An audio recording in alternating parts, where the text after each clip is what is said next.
just about 6:30. I'm going to call the work session to order. I want to thank this, state DOT and others who are here tonight to talk a little bit about Phase 3 of our Farmington Canal Heritage Trail that's going through Plainville. I'm not sure who, do we know who I need to kick it off to? Probably Bill Hogan. Okay. And I don't know, Bill, if you could take care of the rest of the introductions. Yeah, sure, not a problem. All right, hey, Town Council, I'd like to say thank you for allowing us to present tonight. There's quite a bit to go over. Right now we're just looking to get some initial feedback and kick off discussions. So this meeting is for State Project 109-173, Phase 3 of the Farmington Canal Heritage Trail. It's specifically focusing on our downtown section of that trail alignment.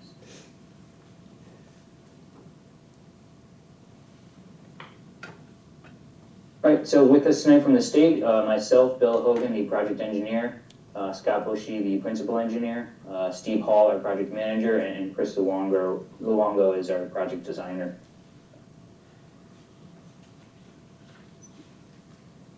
Okay, just to kind of get everyone orientated here, we're looking at this yellow line represents the Farmington Canal Heritage Trail design section in the town of Plainville. So this is the 5-mile gap that we're looking to close under 3 separate project phases. So that phase 1, that's the southern section. We have submitted permits, we're in final design. We're looking to start construction in fall of 2025. Our northern section, we had a public information last summer. And again, that project is approaching final design as well. So an anticipated construction of spring 2026. So, we have a lot of good momentum on those phase 1 and phase 2 projects. And they're pretty much gonna, at this stage, be kind of constructed, starting one season and then moving into the next season. So what we're gonna be left with is the 2-mile gap in our phase 3 section. And that phase 3 section is eventually going to close the entire network of the Farmington Canal Heritage Trail. And then, so just for tonight's meeting, we're going to be focused on this portion here, which is this yellow line, and then the green line represents our spur trail, which I'll talk about further, but that's known as the downtown section. So the purpose of this project, said it so many times before, but we're looking to close that final remaining gap, and we're getting closer with those phase 1 and 2 sections. Having some good momentum right now. When completed, the trail will be continuous all the way from New Haven to the Massachusetts border. So it really just highlights the need to advance this phase 3 in the downtown section. As always, the purpose is to provide accessible and the safest facility for all users. So, we already showed this image here. This is who we're designing and going to construct this trail for. This is families, children, people with disabilities, and our elderly population. We're looking to have the most accessible and safe facility for all users. And it's going to be busy. Here we have trail counts down in Cheshire that readily exceed 1,000 users a day quite frequently. So this is going to be a busy trail network.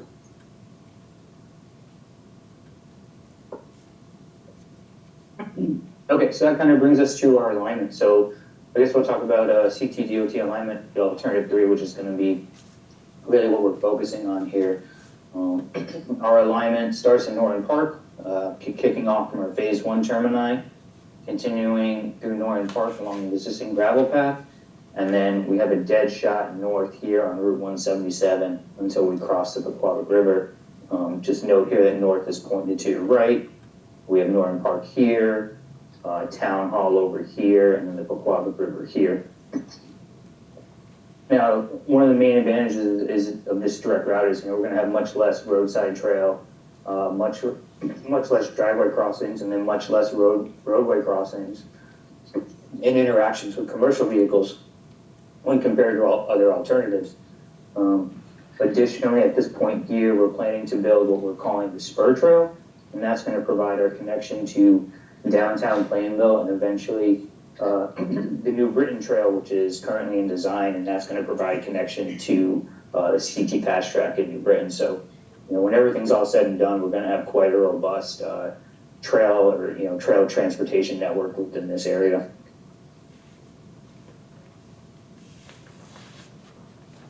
Okay, so now kind of looking at alternative one, known as either the Pierce Street alignment or the Krog study alignment. So this was the alignment provided to us through the Krog study in 2018. However, when we were looking at this, we encountered a lot of barriers to advancing the project. Specifically here in the northern end, the trail was originally supposed to go behind the fire department here. However, this area, this blue line represents the Paquabic River floodway. Very sensitive environmental, environmental considerations here with wetland impacts, floodplain impacts, and then we'd be building a trail next to a very sensitive floodway, which has a history of flooding nearby homes. So in order to, look into this alignment further, trying to keep consistent with what we got from the Krog study, we looked at putting the trail down Route 372. What we came to find is, we would really just be providing a long, windy trail network, from this location at Broad Street and Route 177, and then just to come back. So, I'm so sorry, Aaron. You might just give me a second. Yeah, Phil, and Bill's having a bit of a sore throat. So what we found is that, once the alignment around the Paquabic River was kind of eliminated as a viable option based on the environmental impacts, we have this very short distance from A to B that we would end up having a rather circuitous trail for, and I'll pass it off to Bill, who I think is back with us. Yeah, I'm really sorry about that. I was at a career fair last week talking for a few hours, and I still haven't caught up. But basically, you're right. So, there would be this existing shortcut. So over time, users are going to start to bypass this trail section and just get from point A to B using Route 177. So you're going to have more pedestrians and more cyclists using the route here and basically skipping this Pierce Street alignment.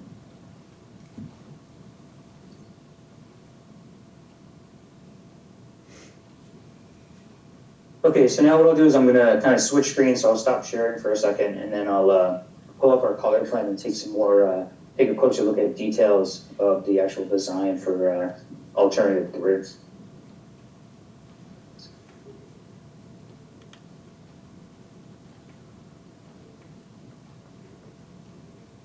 And we can easily zoom in on this, so if you need, we can't see exactly what you see, so just let us know and we can zoom in more. Yeah, and if you can just give me a heads up, are we seeing the screen now? Yes. Yes. All right, so again, let's still north is pointing to the right here. We'll look at starting in Norton Park, following along the existing gravel path adjacent to the park driveway until we reach Route 177 here. We would use the existing crosswalk network. However, for this Route 177 crossing, looking to install rectangular rapid flashing beacons, just to help promote safety at this crossing. From there, the trail would continue north along the northbound side of Route 177 or South Washington Street. In order to do this, that would require shifting the center line approximately 7 feet. So, we would be shifting the center line about 7 feet to the west. This would be 11-foot lanes, 2-foot shoulders, a 5-foot grass buffer, or possibly installing some street trees for additional traffic calming. And then our 12-foot trail. One of the intents of this design was to try to minimize right-of-way impacts to the existing properties here to the extent possible. So here we can see our existing property line. We do require some sliver takes on this side of the roadway, but they're fairly minor. On the other side of the roadway, with shifting that center line over to the west, we would have to reconstruct the sidewalk here. So looking at a little bit of additional property impact there. But again, just a few feet for the sliver takes and to get our sidewalk in.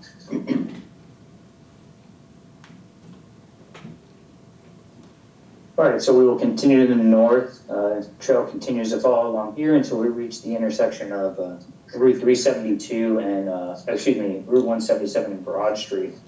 So this is the kind of skewed intersection in town here, kind of a funky intersection.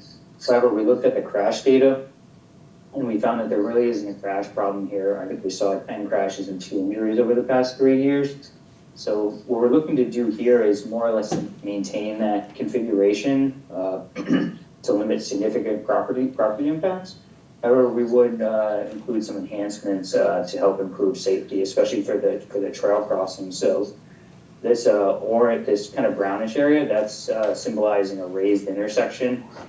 So we're looking to raise the intersection to help reduce speeds and then get that traffic calming effect that we're looking for. So that's on Northwest Drive in Plainville. There's an existing raised intersection. So at Broad Street, we would be looking at something similar to this here. Additionally, we would maintain no turn on red, and this intersection has exclusive pedestrian phases. So when a trail user comes up, presses the ped button, there's going to be no other vehicles moving at that intersection when that phase is activated. And then some additional safety improvements, increasing visibility, retroreflective signal heads. So along the line of traffic calming, increased visibility is always going to improve safety.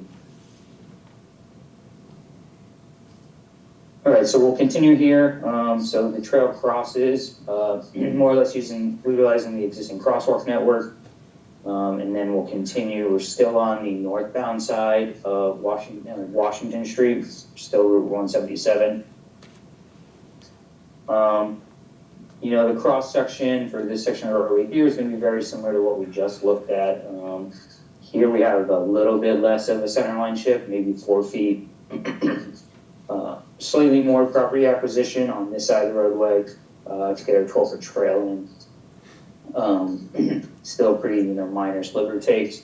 And then same thing on the other side. Sliver takes for us to rebuild this sidewalk on the other side of the road.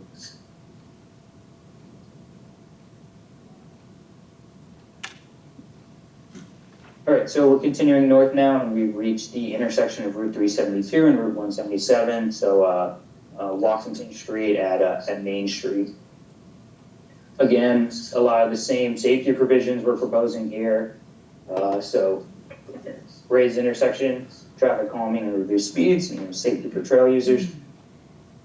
And again, we are looking at different pedestrian phasings at this intersection. So maybe there won't be a right turn on red, but we would at the very least like to provide no turn on red when that ped phase is activated. So basically, when somebody pushes the button, motorists are going to see this illuminated right no turn arrow.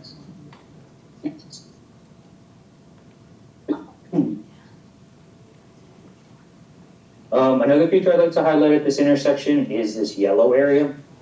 So this is what we're calling our shared use corner or our community corner. So at this point here, we're at the junction of the Farmington Canal Heritage Trail and that spur trail to the east that's going to eventually provide that New Britain connection, so really connecting that entire trail network. And, what we'd like to do here is propose something similar to what you're seeing on your screen here, either brick sidewalk area or, like a stamped concrete area with benches or plantings and then signage. Additionally, because, we are aware that bringing trail users to the downtown area is important to the town. We would very much like to add, specific signage here that's going to let them know how far they are away from downtown. And then maybe some of the businesses would like to post advertisements that could be interchangeable. So, okay, so I want to go to the bike shop. It's 4 minutes of a ride. That's great. Or, maybe I want to get a bite to eat. It's a 10-minute walk. Things of that nature. So.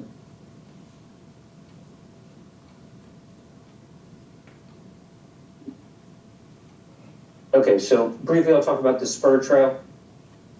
Okay, so now continuing to the north, this trail more or less follows what was provided via the CROG study.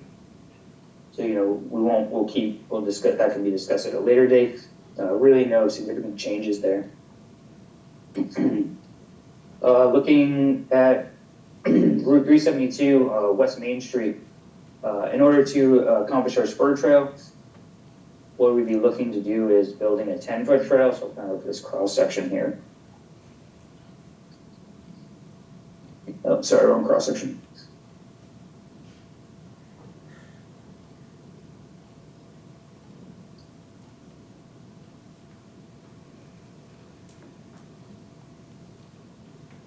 Sorry about this. Okay. So our spur trail section, we're on West Main Street now, so imagine we're facing eastbound. Build a 10-foot trail section. And again, the intent here is to use the existing sidewalk network as much as possible. So, try to limit those property impacts as a result of the trail. So in order to do that with the 10-foot spur, we'd see some small sliver takes along the properties here. We would include a 5-foot buffer again. Within that area, there are some stamped concrete sections, like a brick red stamped concrete. So we would like to replace those and then provide a vegetated strip as well. Again, we'd have to shift the center line in order to, fit all this into that area. This would require about a 5-foot shift of the center line, and that would use 11-foot lanes and 4-foot shoulders here. On the northern side of the street, so it's going to be this side of the roadway here, we very much just maintain the existing sidewalk network that's there. We would upgrade and replace it, but we wouldn't, expand that network to impact any of those businesses or those buildings, which are much closer to the edge of the road there.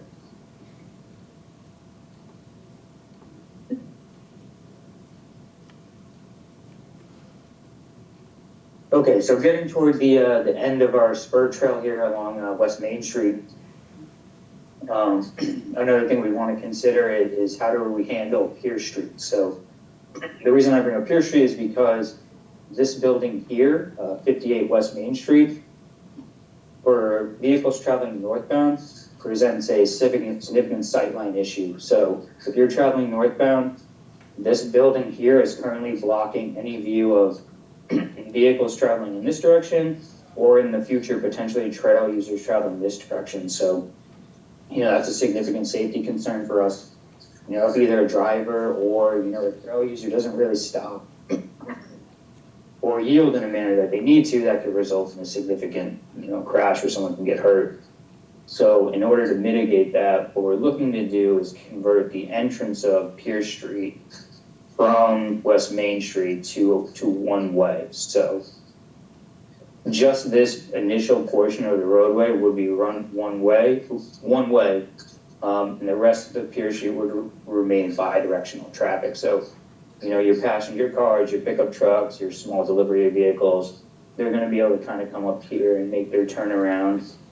And then, everybody traveling southbound is going to be able to make this turning movement. And we know that the fire department is right here, so we did ensure that they can make this right turn movement and head southbound Pierce Street if they need to.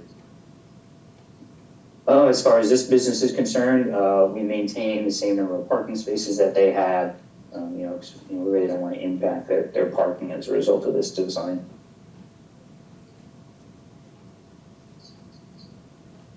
All right, so getting close to kind of our termini here. Right now we are, this is actually the bike shop on Main Street right over here. Across the street there is this really nice grassy area where, we'd like to provide, again, either kind of concrete or stamped concrete pad where we can put some bike racks. So, now trail users, as they're approaching the downtown section, they can hop off their bikes, they can lock them up, and they can visit any of the businesses here within very short walking distance. So as far as the design elements are concerned, just kind of zoom out. That's really, kind of the gist of what we wanted to discuss today. At this point, we can just have a general discussion. We'd like some of your initial feedback on what we're proposing. And then, at least kind of discuss, the whether the town council might be in support in starting to initiate some of our public involvement activities, so either meeting with property owners, et cetera. And again, I'm very sorry for my sudden loss of voice. This just happened like half an hour ago. Well, thank you. Any comments from town manager or assistant town manager? Anything you want to say before we open Sure. up for No, questions? thanks to Bill and the team, we've had a lot more time with it than the council has, but I think you'll notice right away that in this alignment, you can, I think, see that we're not touching, on the backside of Hemingway Street, so that was a major concern for a lot of residents, and coming, out of the entrance of Norton Park and continuing up, a lot less of, property cuts and or driveway cuts or any takings and possessions. I mean, obviously, one of the other routes that was on the table a while back was, the Canal route. Could we come up the canal? And although the route doesn't come directly to Main Street or downtown, we do now with a spur that comes. So I think it's creative and it's effective in terms of getting, traffic in terms of connecting the north, south, and the east, west, right? So, and that'll happen, right at the municipal center. So, I think it looks pretty good from my vantage point. But certainly, I've had more time to take a look at it and digest it. But All right. so. All right. Are there any questions from any council members? Mr. Chairman, Yes. will the gravel path at Norton Park be paved? Yes, the intent would be to replace that gravel path with a paved surface. Yes. Okay, thank you. All right. Anyone else with a comment? Mr. Chairman? Yes. I know I voiced this in the past, but I need to continue to voice it, is the Pierce Street one-way. I have concerns with that, especially since the funeral home is at the opposite end of that, and there's a lot of traffic on that street. So, I mean, I have concerns with the one-way, and I have concerns with foot traffic on that street as well. So, I know that you were gonna look at going down Whiting at one point, or some other way other than Pierce. Was that ever done, or is that just you were stuck on Pierce and that's it? It's not going down. So yes, we did take a look at Whiting, bringing the trail down Whiting Street. However, from a safety standpoint, it really didn't meet our warrants for further investigation. So I did talk about that one sightline issue on Pierce Street, going down Whiting Street. There were numerous of those problematic sightlines that we were running into. Additionally, just way too many driveway and commercial driveway cuts, as well as a lot of loss of parking there. I do want to clarify that the trail under our current design shown here does not go down Pierce Street. The impact of Pierce Street would be at the north end, where would be converting the north end entrance to one way. Okay, so at the opposite end of Pierce Street, it's not gonna be a one-way, you're gonna allow traffic to flow? How is that gonna flow if people enter from Broad Street? Correct, yeah, so they'd be able to make left or right turns, so that is here's Pierce Street here, this is Broad Street here. They would be able to make left or right turns onto Pierce Street. Okay, We would probably need to put signs at this end of the street that say something along the lines of like no outlet, so. oh, uh-huh.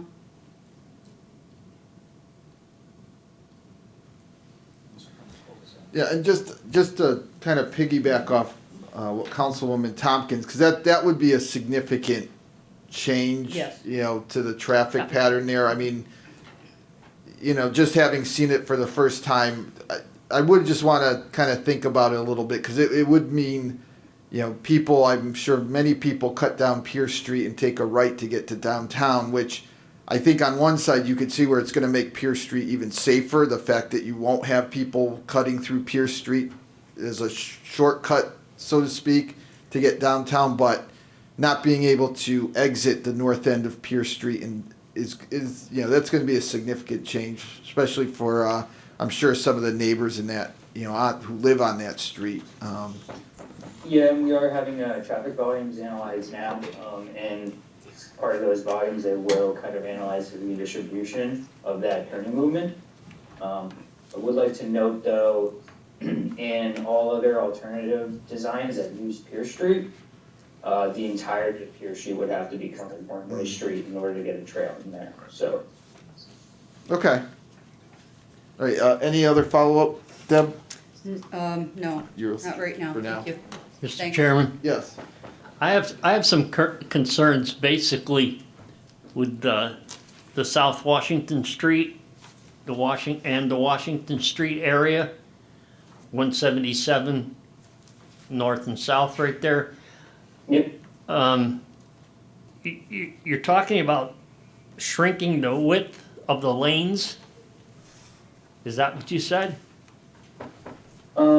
so we will reduce the overall footprint of the roadway. I believe, there are 11-foot lanes out there now. So what that would look like is 11-foot lanes and 2-foot shoulders, You have- on South Washington Street. So the overall roadway footprint would be slightly tighter there, yes.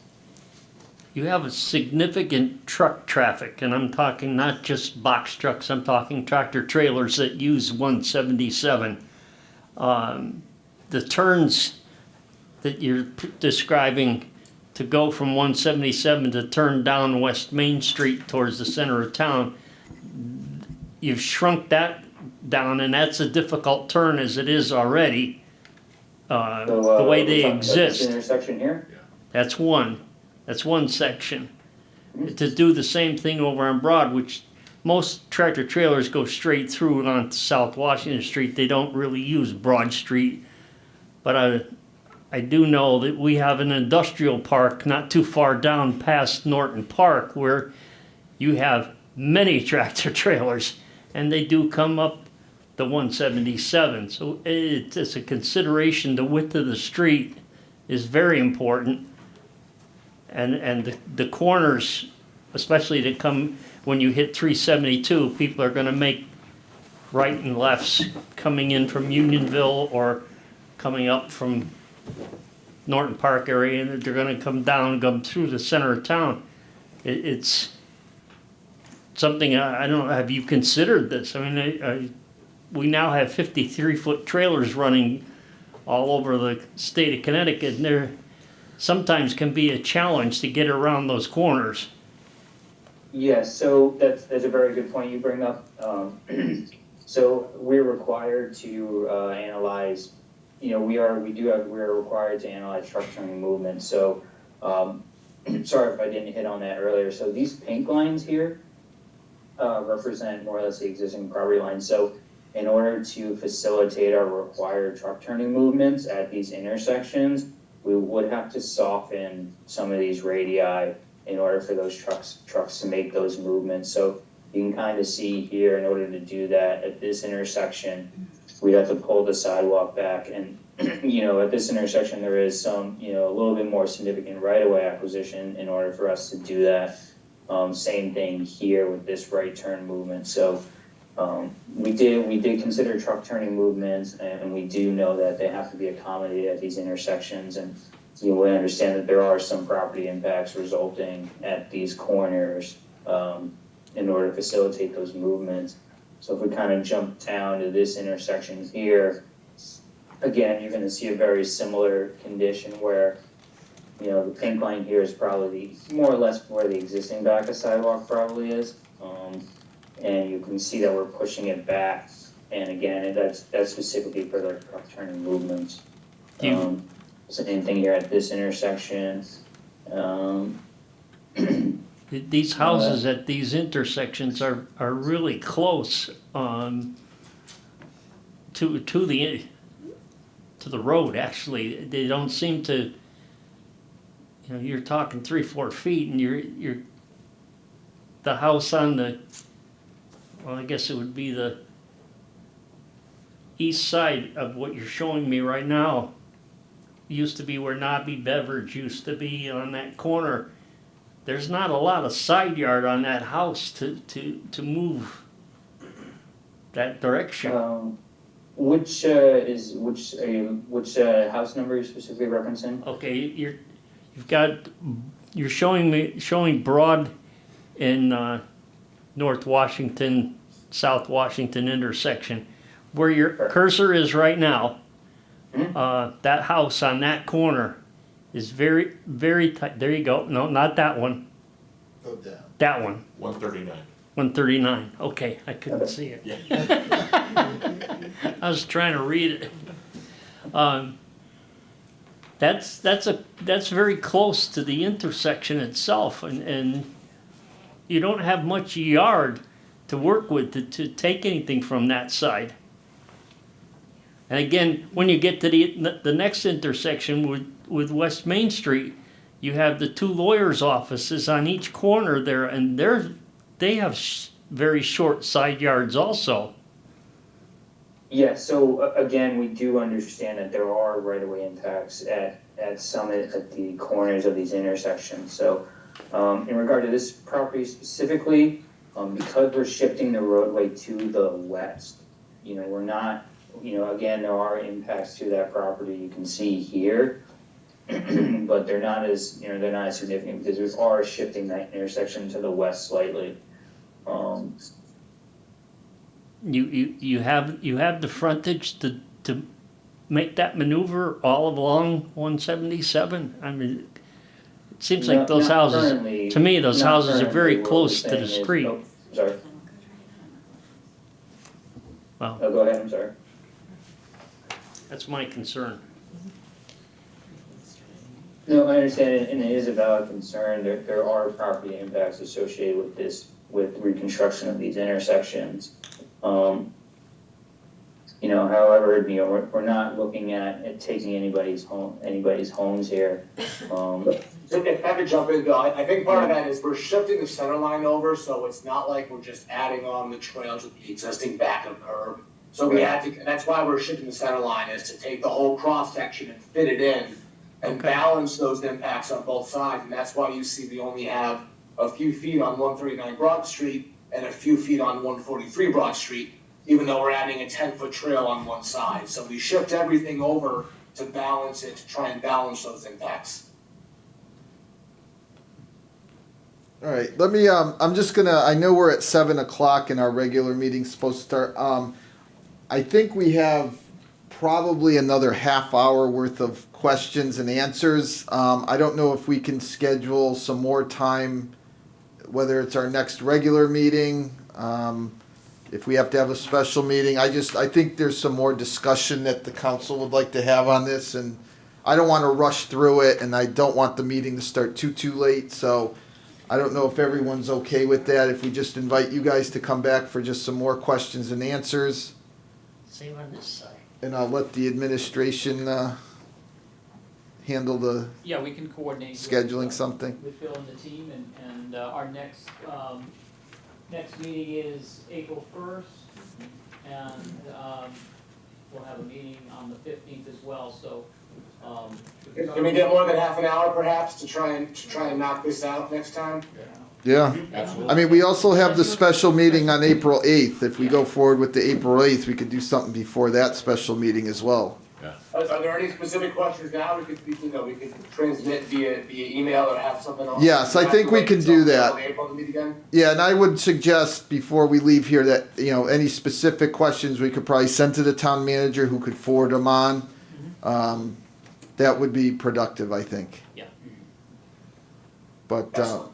We'd be more than happy to answer any questions. I know it's tough to get everyone together, but certainly, we'll find the time to come back. Okay. But if you let us know some of the issues now, we can certainly get more and more information on that for you for next time. all right, thank you. No, I think that's fair, and I appreciate your time tonight, but, yeah, I think, if we could schedule another hour, maybe we don't need an hour, but I think that would be beneficial, to both sides. So, and we will forward any questions, please get them to the town manager ahead of time. We'll try and get as many answered ahead of time as we can. So, again, thank you very much for your time. Is there anything else anyone wants to say before we move on? Yeah, just thank you for letting us present all valid questions, and we're looking forward to speaking again. Yes, we are too. Thank you. Great. All right, thank you. All right. Good night, thank you.